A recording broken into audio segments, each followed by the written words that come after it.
On March 6, 1953, with the Korean War in full swing, the Essex-class USS Oriskany carrier's worst enemy was one of her own aircraft. As a Vought F4U Corsair landed on the mighty vessel, a cameraman caught a loaded bomb dropping from the aircraft, then bouncing off the deck twice and finally exploding, documenting the tragic incident on film forever. Although derived from a common occurrence in military aircraft, the occurrence had more than lethal consequences, and the crew had to react quickly to prevent as much damage to their fellow colleagues and the ship herself.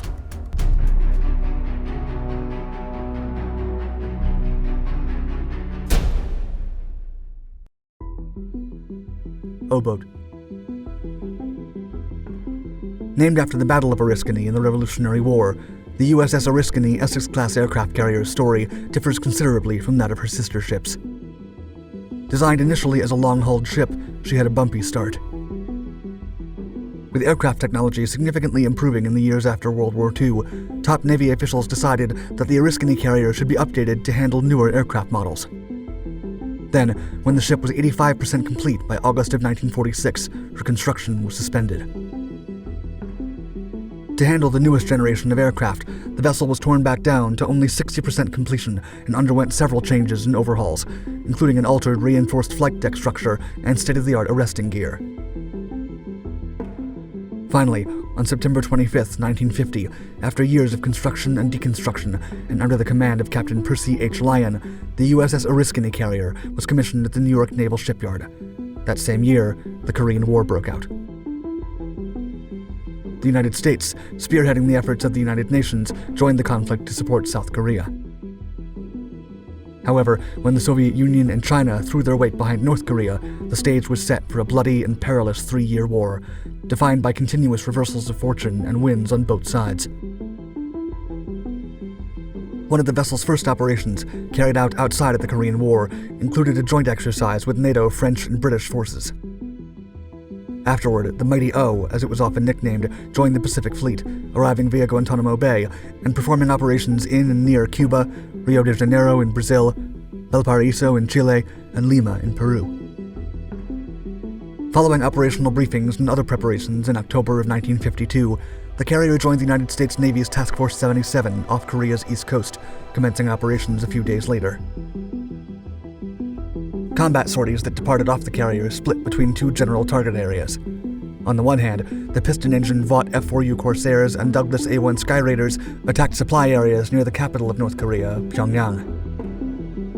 Then, on the other side of the country, the Grumman F-9F Panther jet fighters conducted bombing and strafing reconnaissance runs along the southeast coast. During the first period of the Korean War, her main attack operations were close air support to frontline combat forces, interdiction of enemy supply lines, and air support for naval gunfire strikes along the coast. Bouncing a bomb on an aircraft carrier. Disaster struck during the Mighty O's first Korean mission when an unlikely accident came close to doing significant damage to the ship, and it was all caught on film. Following a short upkeep period in Japan, USS Oriskany was put to sea on March 1, 1953, under the command of Rear Admiral Robert F. Hickey, Carrier Division 5, beginning operations 4 days later with a small strike on a supply depot south of Wonsan. The aircraft carriers sent aircraft for small strikes against North Korean supply depots from the port city.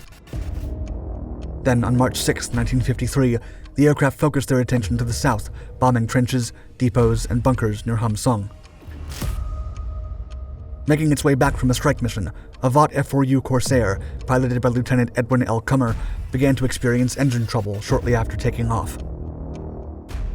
Turning back to the aircraft carrier, Kummer tried to abort the mission and jettison all the ordnance.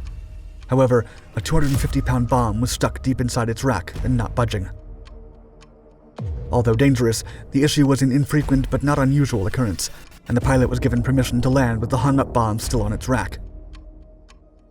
However, as Kummer's Corsair landed, the bomb broke out of the rack, hit and bounced twice on the wooden deck, and exploded over one of the ship's elevators. Down in the hangar deck, the shrapnel hit several parked aircraft and pierced many of them.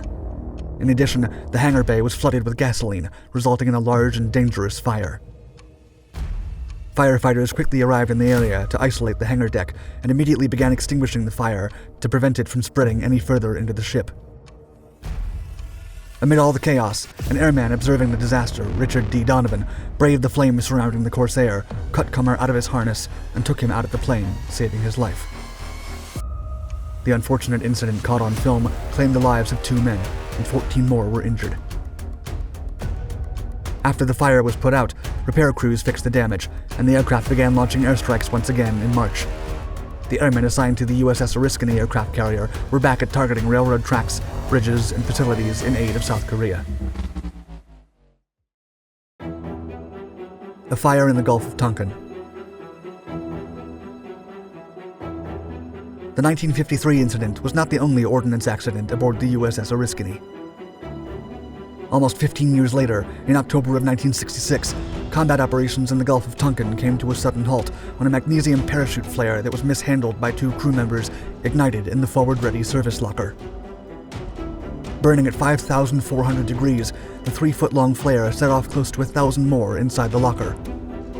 The result was an immense explosion that blew out the steel bulkheads of the flare locker, setting many aircraft on fire and spreading debris all over the forward areas. As smoke and flames spread quickly into passageways and ventilation systems, dozens of officers became trapped in their staterooms, creating overall haywire on the ship. Although the automatic sprinkler system opened up immediately, dumping water into the hangar, the magnesium continued to burn, sending a dense cloud of smoke deep into the forward section of Oriskany. After more than 7 hours, firefighters and rescue parties managed to push back the flames and rescue several trapped survivors. The disastrous fire took the lives of 44 sailors, pilots, officials, and enlisted men, and over 100 were injured. Meanwhile, the Air Wing lost 2 Kaman SH-2 Sea Sprite helicopters and a Douglas A-1 Skyraider, while another 3 A-4s were damaged, while the ship itself also suffered significant fire damage. After a thorough Navy investigation, officials determined that magnesium flares like those involved in the fire often kindled when jarred, stating this as the reason behind the flare that ignited. The aircraft carrier did not return to service until the following year, after a lengthy period of repairs. Oriskany then continued to serve with the Pacific Fleet well into the 1970s, earning a total of 12 battle stars, 2 for service in the Korean War and 10 in the Vietnam War. She was then officially decommissioned in September of 1976. A ship that was out of the ordinary since its construction, Mighty O's post-service life also differs considerably from her sister ships. Although she was initially sold for scrap in the mid-1990s, the Navy decided to sink her in 2004 and turn her into an artificial reef in the Gulf of Mexico, off the coast of Florida. Then, in May of 2006, after a thorough environmental protocol that stripped her of any toxic substances, Oriskany was deliberately sunk in an upright position to reach a depth that was accessible to recreational divers. For years, the once mighty aircraft carrier that performed incredible missions across the world held the record as the largest vessel ever sunk to make an artificial reef. Thank you for watching our dark footage video. If you enjoyed it, please hit the like button and leave a comment below. And don't forget to subscribe to all our Dark Documentaries channels and hit the bell icon to be notified of all our newest content. Stay tuned.